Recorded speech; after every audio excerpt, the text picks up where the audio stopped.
Welcome back to one more video. In today's class we are going to study electrolytic conductance, and as we all know that we started with the chapter electrochemistry and studied many concepts of it, and one more concept here we are adding in this chapter, and this concept is again one of the important topic which some concepts, some terms you might have studied earlier, but today we are going to study few more concepts, few more new terminology. Okay, so let's start. तो आज के इस class में हम start करने वाले हैं ये कुछ पॉइंट्स, ये मैंने यहाँ पर लिख दिए हैं, आपको सबको समझना है उसको, और हम वन बाय वन सभी के बारे में स्टडी करेंगे.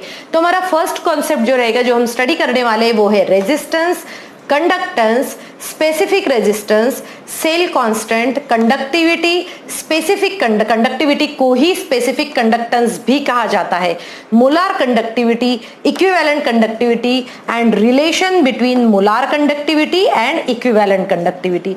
सो स्टूडेंट, जब आप इन सभी टॉपिक्स को देखोगे तो आप समझोगे कुछ टॉपिक्स आप फैमिलियर है, कुछ टॉपिक आप फैमिलियर नहीं है. तो आज की क्लास में हम सभी टॉपिक्स को प्रॉपरली कंसेप्चुअल स्टडी करेंगे. तो आप सभी बने रहिए, अपनी एक को कॉपी अपने पास रखिए और साथ में पेन से कॉपी में नोट्स बनाते रहिए ताकि आपको समझ में आए कि आज हम क्या टॉपिक पढ़ाने वाले. तो अभी हम स्टार्ट कर रहे हैं. फर्स्ट टॉपिक जो स्टार्ट कर रहे हैं वो होता है, so student let's start with resistance. Resistance क्या होता है? रेजिस्टेंस मतलब होता है, और आप इसमें पहले भी पढ़ चुके हो आप लोग, रेजिस्टेंस मींस क्या होता है कि जब कोई करंट फ्लो हो रहा है तो उस करंट के बीच में कितने ऑब्स्टैकल्स आ रहे हैं उसे कहा जाता है रेजिस्टेंस, जिसको हम डिनोट करते हैं लेटर कैपिटल आर से. और यूनिट क्या होता है इसका, ये भी हमें पता होना चाहिए. इसका यूनिट जो है वो होता है ओम, या फिर हम इसको इस साइन से भी डिनोट कर सकते हैं. और ये बहुत ही हमारे लिए बहुत ही कॉमन सा वर्ड है जो हम इसके पहले भी स्टडी कर चुके हैं. अब हम देखते हैं कंडक्टेंस की. कंडक्टेंस क्या होता है?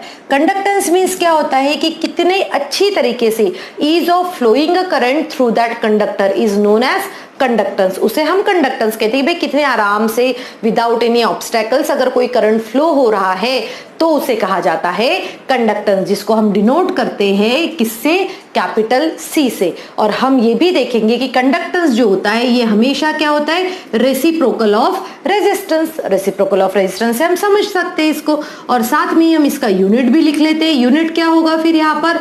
ओम इनवर्स होगा, या तो फिर हम इसको ऐसे भी लिख सकते हैं, या फिर हम अगर साइन के हिसाब से दिखाए तो हम इसको ऐसे भी दिखा सकते हैं, बट बेटर होगा कि हम इसी तरीके से लिखें इसको. या फिर हम एक और इसके लिए जो यूज कर सकते हैं वो होता है साइमन. जो होता है साइमन जो है, ये भी यूनिट जो है जो कैपिटल एस से नोट किया जाता है, ये भी यूनिट हम कंडक्टेंस के लिए यूज कर सकते हैं. अब आते हैं हमारे नेक्स्ट कॉन्सेप्ट की तरफ, और नेक्स्ट कॉन्सेप्ट क्या है हमारा? वो है स्पेसिफिक रेजिस्टेंस. अब हम देखेंगे कि भाई स्पेसिफिक रेजिस्टेंस क्या होता है. और आपने अभी तक रेजिस्टेंस पढ़ा हुआ है, कंडक्टेंस पढ़ा हुआ है, बट स्पेसिफिक रेजिस्टेंस जो है वो आप सभी ने अभी तक शायद पढ़ चुके हैं. तो स्पेसिफिक रेजिस्टेंस हम किससे डिनोट करते हैं? हम डिनोट करते हैं रो से. और रो रेजिस्टेंस से कैसे रहता है, कैसे इन्वॉल्व रहता है? देखो, R is equal to rho L upon A. ठीक है, सो हमें ये रिलेशन तो हमें इजीली पता है, और इसी रिलेशन के बेसिस पे हम रो की भी वैल्यू निकाल सकते हैं. Rho is equal to R A upon L. और फिर अगर हम यूनिट निकाले, इसी को देख के चलो यूनिट निकाल लेते हैं. यूनिट रेजिस्टेंस का यूनिट क्या होता है? ओम. सो हमने लिखा है यहाँ पर ओम. फिर हम एरिया जब निकालते हैं, क्रॉस सेक्शन एरिया जब नहीं तो वो होता है सेंटीमीटर स्क्वायर. सो सेंटीमीटर स्क्वायर, और हम ये बहुत ही हम छोटे डिस्टेंस के लिए ले रहे हैं, इसीलिए हम एल भी किस में लेंगे? सेंटीमीटर में. तो यहाँ आ जाएगा ओम सेंटीमीटर. हमने सेंटीमीटर स्क्वायर और यहाँ पर क्या है? सेंटीमीटर. तो ये कैसे होगा? देखो, ये हमने लिखा ओम सेंटीमीटर स्क्वायर अपॉन सेंटीमीटर. तो ये जब ऊपर जाएगा तो -1 होकर हमारे पास में वही हमारी वैल्यू फिर से हमें यहाँ पर मिल जाएगी. ठीक है, तो इसे कहा जाता है स्पेसिफिक रेजिस्टेंस. अब देखो, स्पेसिफिक रेजिस्टेंस जो है इसके लिए हम एक और वर्ड यूज करते हैं, और वो हमें याद रखना है. स्पेसिफिक रेजिस्टेंस के लिए हम वर्ड यूज क्या करते हैं? वो हम वर्ड यूज करते हैं रेजिस्टिविटी. रेजिस्टिविटी और स्पेसिफिक रेजिस्टेंस, रो की वैल्यू निकालना, इसको भी हम क्या कहते हैं? रेजिस्टिविटी मीन्स ही रो होता है. यहाँ पर स्पेसिफिक रेजिस्टेंस और रेजिस्टिविटी जो है ये क्या है? एक्चुअली सेम ही वर्ड से हम या तो आप स्पेसिफिक रेजिस्टेंस बोल लो या फिर आप रेजिस्टिविटी बोल लो. ठीक है। सो अभी हम देखेंगे इसका कि हम जब रेजिस्टिविटी देख ही रहे हैं तो अगर हमें एक और टर्म आता है यहाँ पर सेल कांस्टेंट। कौन सा हमने टर्म यूज किया यहाँ पर? Cell constant. अब चलो देखते हैं कि ये सेल कांस्टेंट होता क्या है। अब सेल कांस्टेंट क्या होता है, चलो समझो। जैसे कि अगर ये हमारा इलेक्ट्रोकेमिकल सेल, इलेक्ट्रोलाइटिक सेल है, तो इस इलेक्ट्रोलाइटिक सेल में क्या होगा, ऐसे हमने 2 इलेक्ट्रोड इमर्स्ड कर दिए हैं, ठीक है। सो ये जो है इन दोनों के बीच की जो वैल्यू होती है वो L कंसिडर की जाएगी और ये जो वैल्यू आ जाएगी वो आ जाएगी A, ठीक है। समझ में आ रहा है? ये हमने इलेक्ट्रोलाइटिक सेल लिया है और इसमें 2 इलेक्ट्रोड्स डाल दिए। इन दोनों के बीच का जो डिस्टेंस होगा उसको हम कहते हैं L, और ये यहाँ पर इसका क्रॉस सेक्शन एरिया जो होगा उसको हमने कहा है सिंपली एज अ A। तो अब हम सेल कांस्टेंट की वैल्यू निकालते हैं। सो सेल कांस्टेंट क्या होता है? सेल कांस्टेंट जब आपको कैलकुलेट किया जाता है तो सिंपली कैलकुलेट किया जाता है L/A से। हम किससे कैलकुलेट करते हैं उसको? L/A से कैलकुलेट करते हैं। तो इसका यूनिट क्या होना चाहिए? इसका यूनिट होना चाहिए centimetre inverse, right. Centimetre inverse जो है इसका यूनिट होना चाहिए। यहां पर मैं इसको लिख लेती हूं ताकि हमें पूरी चीजें अच्छे से समझ में आए और आप सभी जो है इसको अपनी कॉपी में इसी तरीके से प्रॉपरली लिख के रखिए, तो आपके नोट्स भी तैयार हो जाएंगे और साथ में ही आपको बाद में जब आप इसको बाद में भी स्टडी करोगे तब भी आपको इसमें पता चल जाएगा कि सेल कांस्टेंट क्या होता है, स्पेसिफिक रेजिस्टेंस क्या होता है और ये सब चीजें। अब अगर आपको ये समझ में आ गया है, ये सभी पॉइंट्स अच्छे से समझ में आ गए, तो अब हम बढ़ते हैं हमारे नेक्स्ट कॉन्सेप्ट के ऊपर। और हमारा नेक्स्ट कॉन्सेप्ट हमने क्या कहा है? हमने कहा है स्पेसिफिक कंडक्टेंस। अब हम देखते हैं कि स्पेसिफिक कंडक्टेंस होता क्या है। ये क्या ये हमारे इतने सारे टर्म में से किसी टर्म के साथ में इन्वॉल्व है या फिर नहीं है, वो अभी हम देखेंगे। सो स्पेसिफिक कंडक्टेंस जो हमने कहा है ये हमारा 5th पॉइंट हो जाएगा, वो है स्पेसिफिक कंडक्टेंस। 5th पॉइंट क्या है हमारा? स्पेसिफिक कंडक्टेंस है। स्पेसिफिक कंडक्टेंस को हम अनदर वर्ड भी यूज करते हैं जिसे हमने कहा है कंडक्टिविटी। क्या कहा हमने उसको? कंडक्टिविटी। समझो इस चीज को ध्यान से कि स्पेसिफिक कंडक्टेंस क्या होता है, कंडक्टिविटी। तो हम ये कहेंगे कि कंडक्टिविटी होती है या फिर स्पेसिफिक कंडक्टेंस जो होता है ये होता है, स्पेसिफिक कंडक्टेंस को हम डिनोट करेंगे कप्पा से, जिसे हम क्या कहते हैं? कप्पा। इस साइन को कप्पा कहा जाता है। सो ये होता है 1/ρ। कप्पा की वैल्यू हम कैसे निकालते हैं? हम कप्पा की वैल्यू निकालते हैं स्पेसिफिक रेजिस्टेंस के साथ में, और स्पेसिफिक रेजिस्टेंस को हम इस तरीके से जो है वो डिनोट कर सकते हैं। ओके, चलो अब इसमें सभी वैल्यूज पुट करते हैं और अपना आंसर निकालते हैं। तो ये कप्पा हो गया, चलो इसमें वैल्यूज पुट करो 1/ρ। अभी इसके पहले हमने रो की वैल्यू देखी थी। सो रो की वैल्यू क्या होती है? ये तो 1 है। 1/ρ की वैल्यू क्या बोला था हमने? RA/L। चलो इसको प्रॉपरली अरेंज कर लेते, तो ये आ जाएगा 1/r इंटू L/A। ठीक है, अब ध्यान से देखो, अभी हमने लिया है स्पेसिफिक कंडक्टेंस। क्या लिया हमने? Specific conductance. So specific conductance क्या हुआ? स्पेसिफिक कंडक्टेंस में हुआ 1/r। किसको कहा था हमने? 1/r। 1/r हमने कंडक्टेंस को कहा था, राइट। 1/r जो है हमने कंडक्टेंस कहा था, इंटू L/A क्या होता है? Cell constant. तो इस तरीके से जो है आप स्पेसिफिक कंडक्टेंस जो है वो मेजर कर सकते हैं। सो स्टूडेंट, आप सभी को ये अच्छे से नोट डाउन करके रखना है, और साथ में ही इनके जो हमें, अगर हम डेफिनेशन की बात करें, ठीक है, अब हम डेफिनेशन की बात करें तो इसके डेफिनेशन लिख सकते हैं। देखो, ये तो हमें थ्योरेटिकली हमें पता है कि किस तरीके से कैलकुलेट करना है। अब देखते हैं कि स्पेसिफिक कंडक्टेंस क्या होता है। हम कहेंगे स्पेसिफिक कंडक्टेंस मीन्स होता है conductance of ions in 1 centimeter cube।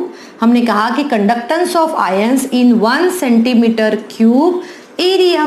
For example, अगर हमारे पास में ये 1 सेंटीमीटर क्यूब है, सो 1 सेंटीमीटर, यहाँ पर 1 सेंटीमीटर कहा, यहाँ पर भी 1 सेंटीमीटर कहा, तो इतने 1 सेंटीमीटर क्यूब एरिया के एरिया में कितने आयंस, और इन सभी में अगर जो भी कोई आयंस है उनका जो कंडक्टेंस होता है उसे कहा जाएगा स्पेसिफिक कंडक्टेंस।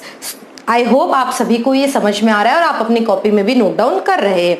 तो चलो अभी हम देखते हैं हमारा new concept. So new concept, चलो 1 मिनट का टाइम ले लो और जल्दी से इसको अपनी कॉपी में लिख लो कि क्या होता है स्पेसिफिक कंडक्टेंस। ठीक है। सो हमने क्या कहा यहाँ पर, स्पेसिफिक कंडक्टेंस का बता दिया, और हमने शॉर्ट में हम ये भी याद रखेंगे कि conductance of ions in 1 centimetre area of a solution, और किसके आयंस है, conductivity of ions of electrolyte, ये इलेक्ट्रोलाइट के आयंस है। Okay students, so please note it down and then we will start with next concept. So next concept क्या है हमारा, next concept जो है वो है मोलार कंडक्टिविटी। सो चलो अभी हम नेक्स्ट कॉन्सेप्ट की तरफ चलते हैं और इसको समझते हैं ध्यान से। नेक्स्ट कॉन्सेप्ट जो है वो है हमारा मोलार कंडक्टिविटी। मोलार कंडक्टिविटी, अब देखो मोलार कंडक्टिविटी होता क्या है। Let's start with molar conductivity. तो अभी हमने स्पेसिफिक कंडक्टिविटी स्टडी कर चुका है। स्पेसिफिक कंडक्टिविटी मींस क्या होता है कि भाई 1 centimetre solution, 1 centimetre cube solution में जितना इलेक्ट्रोलाइट होगा वो उतने आयंस जो कंडक्टिविटी होगी उसे कहा जाता है स्पेसिफिक कंडक्टेंस। एक बार मैं फिर से समझाती हूँ, स्पेसिफिक कंडक्टेंस मींस क्या होता है। यहाँ पर अगर हम लिख ले और उस चीज को समझे अच्छे से, क्या है ये स्पेसिफिक कंडक्टेंस। सो क्या होता है, चलो समझते हैं अभी हम। स्पेसिफिक कंडक्टेंस में जिसको हमने कप्पा कहा था, इसकी डेफिनेशन क्या होती है, पहले डेफिनेशन पे थोड़ा सा ध्यान दो। हमने ये कहा कंडक्टेंस, स्पेसिफिक कंडक्टेंस मींस क्या होता है, conductance of all ions, conductance of all ions of 1 centimetre cube of solution of an electrolyte। ठीक है, इसका मतलब क्या हुआ, देखो अब हमने कहा 1 centimetre cube of a solution. 1 centimetre cube मतलब क्या, हमने एक मान के चलो कि भाई अगर हमने ये एक ऐसा क्यूब ले लिया है और इस क्यूब में हमने कुछ सॉल्यूशन डाल दिया, और तो उसका कितना हो जाएगा, वॉल्यूम कितना हो जाएगा उस सॉल्यूशन का, 1 सेंटीमीटर क्यूब। सो 1 सेंटीमीटर क्यूब जो सॉल्यूशन है उसमें जितने भी आयंस हो, अभी मुझे नहीं पता कितने आयंस है, तो उन सभी को कहा जाएगा स्पेसिफिक कंडक्टेंस। तो अगर अभी मैंने मान के चलो मैंने 2 स्टूडेंट से पूछा कि भाई NaCl का स्पेसिफिक कंडक्टेंस कितना होगा, अब हो सकता है कोई मुझे बता दे 6 मोल्स होगा या 5 मोल्स होगा, किसी और स्टूडेंट ने मुझे बताया कि 10 मोल होगा। तो फिर क्वेश्चन ये आता है कि भाई ये डिफर क्यों कर रहा है, क्यों डिफरेंस आ रहा है ऐसा। ठीक है, क्यों डिफरेंस आ रहा है, क्योंकि हमें नहीं पता कि पर्टिकुलर स्टूडेंट ने, एक बच्चे ने इसमें कंसंट्रेशन कितना लिया था। हो सकता है उसने कम कंसंट्रेशन लिया हो, किसी ने ज्यादा कंसंट्रेशन लिया हो, और इसी प्रॉपर्टी को एक्सप्लेन करने के लिए हमने ये न्यू कॉन्सेप्ट हम स्टडी कर रहे हैं, और वो है मोलार कंडक्टेंस। तो स्टूडेंट्स ही ये पहली बार ही आप इतना नया टॉपिक स्टडी कर रहे हैं और आपको थोड़ा सा डिफिकल्ट लग सकता है, बट आप इसको प्रॉपरली पढ़ेंगे, आप प्रॉपरली समझेंगे, अपने नोट्स बनाएंगे तो ये टॉपिक इतना भी डिफिकल्ट नहीं है। तो अभी हम देखते हैं कि मोलार कंडक्टिविटी क्या होती है। सो मोलार कंडक्टिविटी मीन्स क्या कहा हमने, अभी हम फिर से इसकी डेफिनेशन लिख लेते हैं ताकि हमें ये अच्छे से समझ में आए।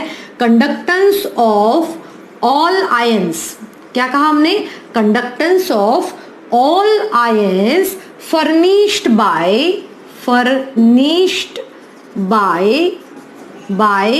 1 mole of electrolyte, 1 mole of electrolyte. तो हमने ये कहा कि मोलार कंडक्टिविटी क्या होती है, समझो इसको। मोलार कंडक्टिविटी हमने ये कहा कि conductance of all ions furnished bye 1 mole of electrolyte. ठीक है, सो हमने क्या कहा कि 1 मोल ऑफ इलेक्ट्रोलाइट, हमने बोल तो दिया कि भाई 1 मोल ऑफ इलेक्ट्रोलाइट है। अब थोड़ा सा समझो कि अब मुझे नहीं पता कि 1 मोल ऑफ इलेक्ट्रोलाइट क्या ये 1 सेंटीमीटर क्यूब में आएगा या फिर उससे ज्यादा आएगा। नहीं, हमने 1 सेंटीमीटर क्यूब को हमने यहाँ पर ज्यादा इंपॉर्टेंस नहीं दिया है। हमने क्या कहा है, हमने स्पेसिफिकली एक क्वांटिटी को दिया ताकि हमें ये पता चले कि 1 मोल ऑफ इलेक्ट्रोलाइट में कितने आयंस फर्निश्ड हो सकते हैं। ठीक है, मोलार कंडक्टिविटी को अगर हम देखेंगे तो हम ये इसको हम इस तरीके से डिनोट करते हैं, जिसको हम कैप एम भी कह सकते हैं, या फिर हम इसको बहुत सारे इसमें हम देखेंगे, इसको लैम्डा का जैसा भी यूज कर सकते हैं। तो मैं यूजुअली इसको कैप कहती हूँ। सो कैप एम की जो हम फॉर्मूला देखते हैं तो हमने इसको कहा कि K इंटू वॉल्यूम। हमने क्या कहा इसको, K इंटू वॉल्यूम। अब समझो जरा ये K इंटू वॉल्यूम मैंने क्यों कहा है। K क्या हुआ, कप्पा, के क्या हुआ, कप्पा हुआ। कप्पा के बाद में हमने इसको कहा कि कप्पा है, कप्पा में है मीन्स क्या है, ये स्पेसिफिक रेजिस्टेंस है, स्पेसिफिक रेजिस्टेंस। अब ये स्पेसिफिक रेजिस्टेंस है, इट मीन्स ये बात करता है सिर्फ 1 सेंटीमीटर क्यूब की। ये क्या बात करता है, सिर्फ 1 सेंटीमीटर क्यूब की। सो अगर मान के चलो मैंने 1 मोल ऑफ इलेक्ट्रोलाइट लिया, उसका सॉल्यूशन बनाया और फिर इसमें कितने आयंस फर्निश कर रहे हैं वो बता दिया, और मैंने यहाँ पर देखो इलेक्ट्रोलाइट कितना लिया है, इलेक्ट्रोलाइट जो लिया है मैंने वो होगा, इलेक्ट्रोलाइट वो हो जाएगा 1 मोल। ठीक है, ये 1 मोल इलेक्ट्रोलाइट हो जाएगा। अब ये 1 मोल इलेक्ट्रोलाइट में इतना क्या है, हमने सॉल्यूशन बनाया। इन केस अगर मैं इसको थोड़ा सा डाइल्यूट कर दूं, डाइल्यूट कर दूं का मीनिंग क्या कह रही हूं मैं ये कहना चाह रही हूँ कि जहां पर एक सेंटीमीटर क्यूब था उसकी जगह मैंने 2 सेंटीमीटर क्यूब कर दिया। ठीक है, या फिर मैं 3 सेंटीमीटर क्यूब कर सकती हूँ, बट मैंने जो इलेक्ट्रोलाइट डाला वो 1 मोल ही है। तो इन सभी सिचुएशन में आप इसको थोड़ा सा इसका सॉल्वेंट इंक्रीज भी करोगे, आयंस तो वही है तो कंडक्टेंस तो वही रहेगा, और इसीलिए हमने क्या कहा कि मोलार कंडक्शन ये स्पेसिफिकली 1 मोल ऑफ इलेक्ट्रोलाइट का है। जैसे अब बताओ, देखो मैं और थोड़ा सा इसको एक्सप्लेन करने की कोशिश करती हूँ। जैसे कि आप मान के चलो कि ये इतना एरिया है, ठीक है, इतना एरिया है, ये क्लासरूम हम एग्जाम्पल माने, और हमने ऐसे बता दिया कि भाई एक इस ब्लॉक में, जैसे अगर मान के चलो कि ये 1 सेंटीमीटर क्यूब का ब्लॉक है, इस ब्लॉक में कितने स्टूडेंट्स बैठ रहे हैं, तो मैंने ये कैसे किया कि अगर मान के चलो कि इस ब्लॉक में 10 स्टूडेंट्स है, कितने स्टूडेंट्स है, 10 स्टूडेंट्स बैठे हुए हैं, तो हमने एक क्वांटिटी ले ली कि work done by that students, work done by that student अगर मुझे निकालना हो तो मैं क्या कह सकती हूँ कि इतने 10 बच्चों ने जो काम किया उसको मैंने कह दिया work done.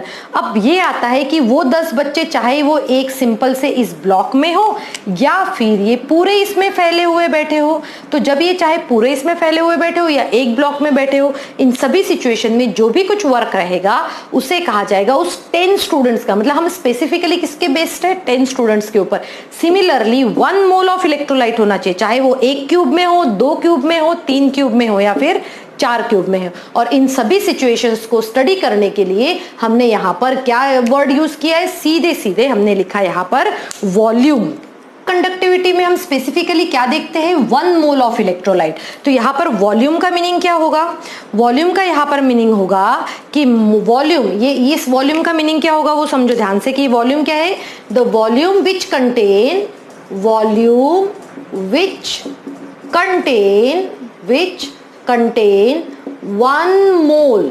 1 mole of electrolyte. ये वो वॉल्यूम है जिसमें 1 मोल ऑफ इलेक्ट्रोलाइट रहता है। ठीक है, चलो अब इसको और थोड़ा सा समझ लेते हैं ताकि हमें आगे इसका फॉर्मूला हम फ्रेम कर सके और इसको फिर क्वेश्चंस न्यूमेरिकल्स इसके ऊपर के सॉल्व कर सके। चलो अब हम देखते हैं कि यहाँ पर हमने क्या कहा, 1 मोल ऑफ इलेक्ट्रोलाइट कहा है, और हमने क्या कहा 1 मोल मीन्स हम मोलैरिटी की बात कर रहे हैं। मोलैरिटी हमें पता है, मोलैरिटी में क्या होता है, मोलैरिटी मतलब होता है, या फिर हम सिंपली इसको m भी लिख सकते हैं, simple m is equal two means क्या होता है भाई, यहाँ पर हमने कहा नंबर ऑफ मोल्स अपॉन होता है volume of solution in litres. ठीक है, क्लियर है, ये बहुत न्यू कॉन्सेप्ट नहीं है, आप सबको पता है। यहाँ पर हमने कितना मोल लिया है, 1 मोल लिया है, 1 मोल। अब हम कहेंगे यहाँ पर वॉल्यूम इन लीटर्स, या फिर हम इसको इस तरीके को भी ले आते हैं, volume in litres is equal to 1/m।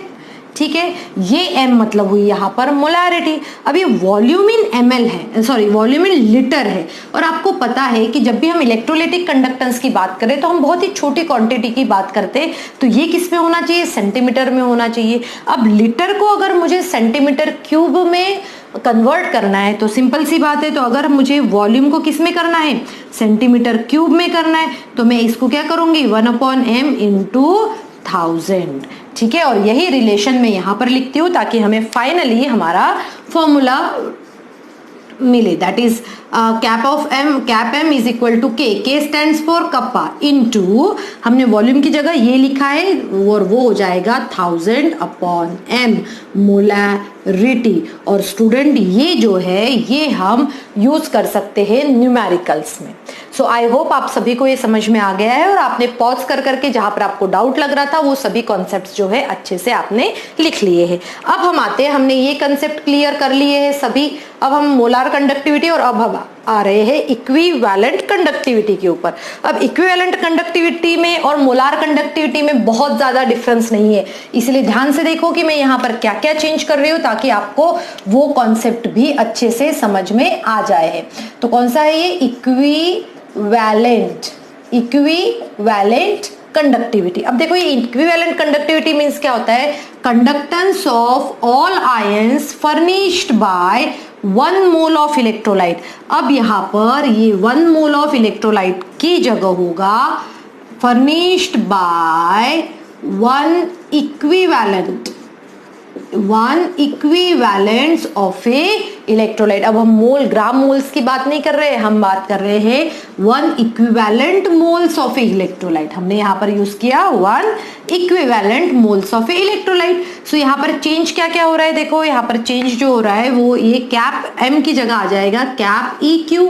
ठीक है, EQ स्टैंड्स फॉर इक्विवेलेंट हो गया, कप्पा इनटू क्या हो गया? वॉल्यूम। वॉल्यूम तो वही रहेगा कि भाई वॉल्यूम इन विच कंटेन 1, यहां पर क्या आ जाएगा? 1 इक्विवेलेंट ऑफ क्या कहा हमने? 1 equivalent mole of an electrolyte. चलो अभी देखते हैं, सेम हमने मोलारिटी ली थी, वहां पर इक्विवेलेंस वर्ड आया है, इसीलिए यहां पर क्या आ जाएगा?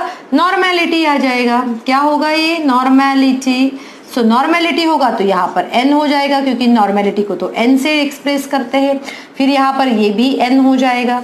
ठीक, अब देखो ये n हो गया तो हम इसमें भी हमारी वैल्यूज चेंज हो जाएगी।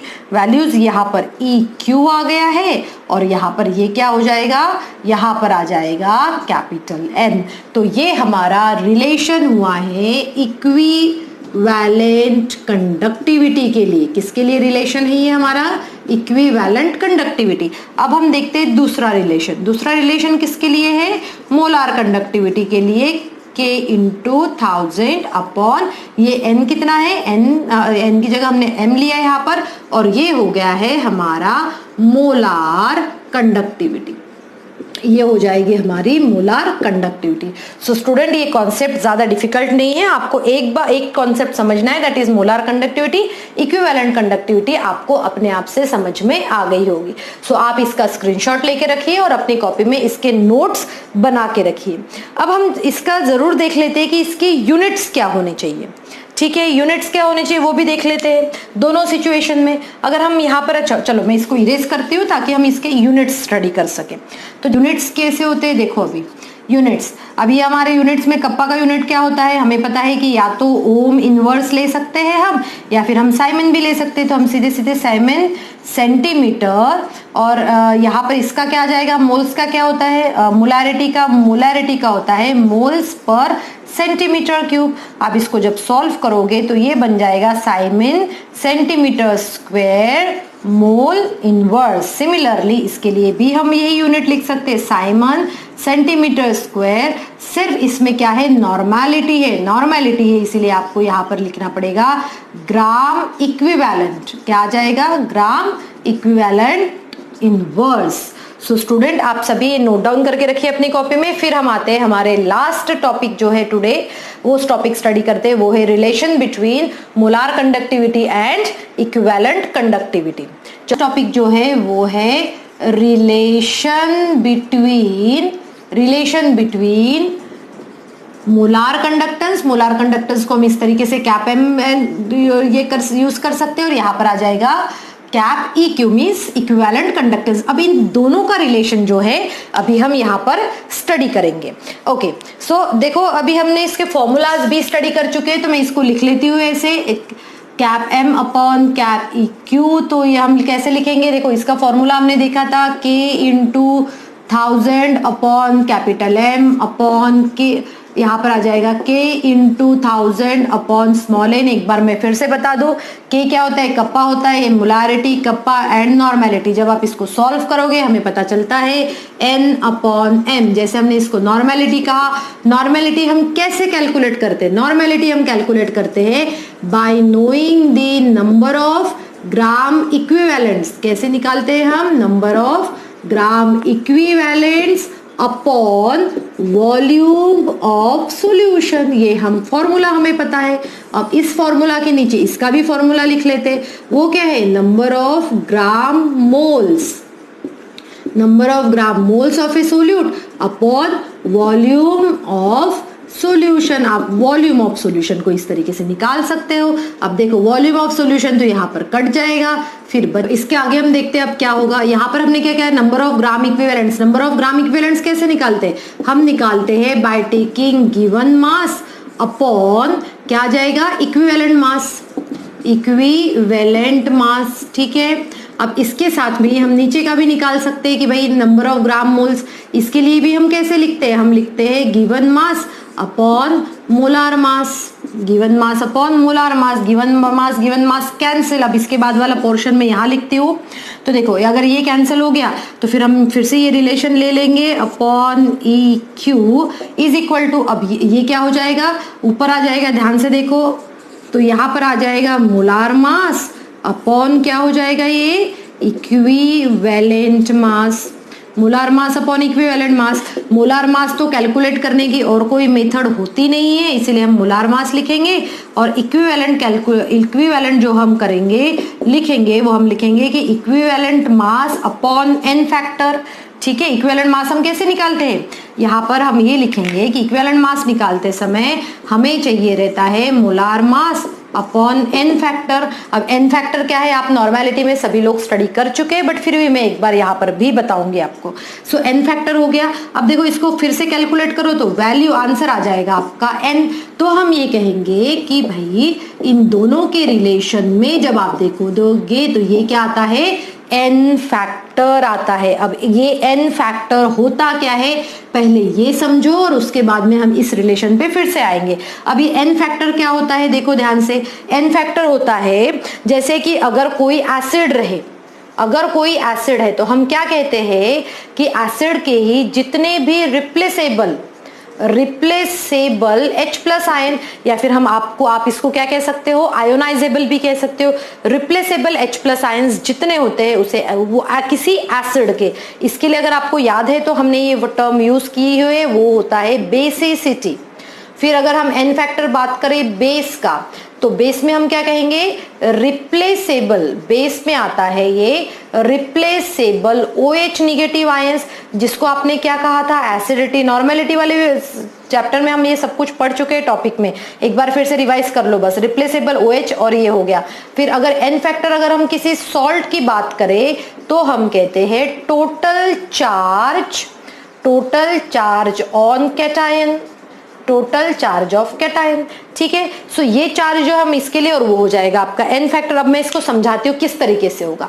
अब इन केस आप मान के चलो HCl, अब HCl में कितने रिप्लेसेबल, ओनली H है, यहाँ पर एक ही H है, इसलिए n फैक्टर 1 हुआ उसका।